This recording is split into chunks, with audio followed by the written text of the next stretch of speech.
Hello everyone.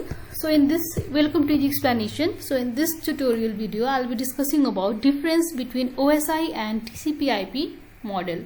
Okay, so this is one of the most important questions. So most of questions like from chapter 1 from marks 4 to 6 it can be asked from this topic, or they can also combine questions like explain about OSI reference model and difference between OSI and TCPIP, or TCPIP model and difference between OSI and TCPIP. So questions can be combined from this topic. So let's see the difference. Okay, so first difference is let me clear this canvas. Okay, so first difference between OSI and TCPIP is their full form. Okay, so OSI stands for Open System Interconnection. Okay, and TCP stands for Transmission Control Protocol. Transmission Control Protocol /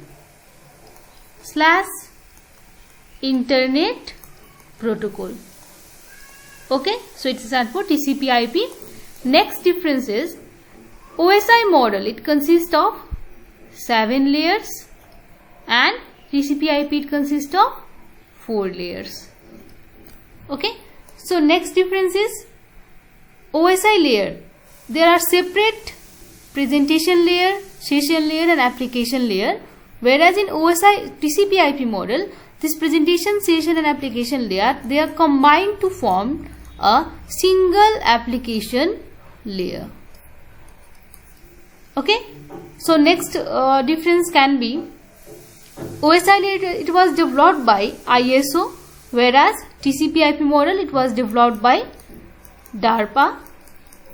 Okay, next difference it can be can you remember any difference? So next difference it is like okay, so this physical layer plus data link layer. Okay, so in OSI model there are separate physical layer and data link layer, whereas in TCPIP they are combined to form network access layer.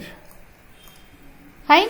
Another most important difference is, okay, so one of the most important question that students have been asking me is, who came first?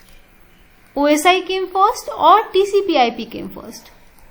Okay, so can you guess who came first?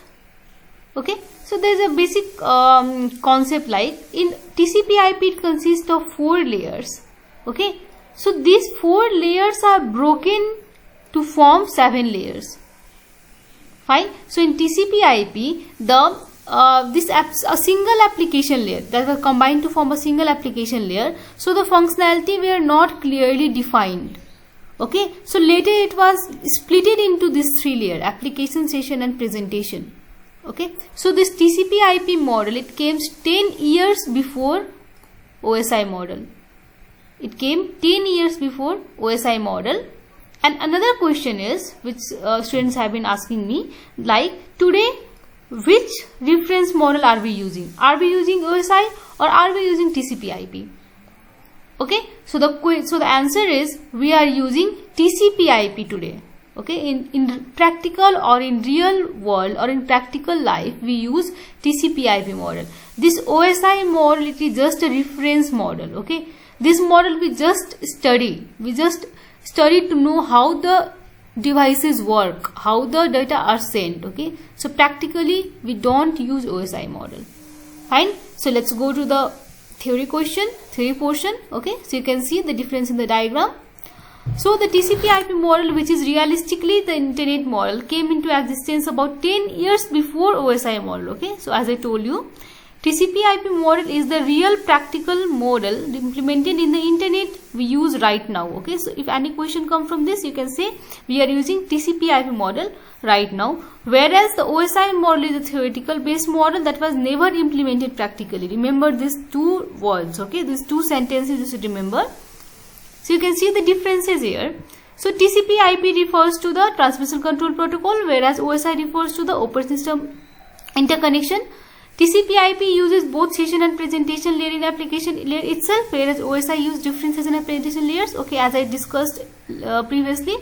So TCPIP has 4 layers, whereas OSI has 7 layers.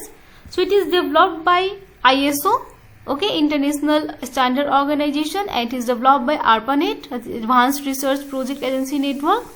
So in OSI model, the data link layer and the physical layer are separate layer, whereas in TCP, these are combined to form a single network access layer. Okay, as the number of layers are less, so it is less complex, whereas in OSI it is more complex because the number of layers are more. Okay, so you can write more differences, as much as differences you know. So if you have any other differences, you can comment me in comment box. Okay, so these are the differences. You can add more differences here. Fine. So this was all about difference between TCP/IP and OSI. So that's all for this video, and in next video I think I'll be starting with data link layer. So I have posted some videos related to data link layer introduction part. So I'll be covering all the topic in depth, like MAC, media access control layer, and Aloha, slotted Aloha type topics and all. So stay tuned and stay safe. Thank you for watching our video.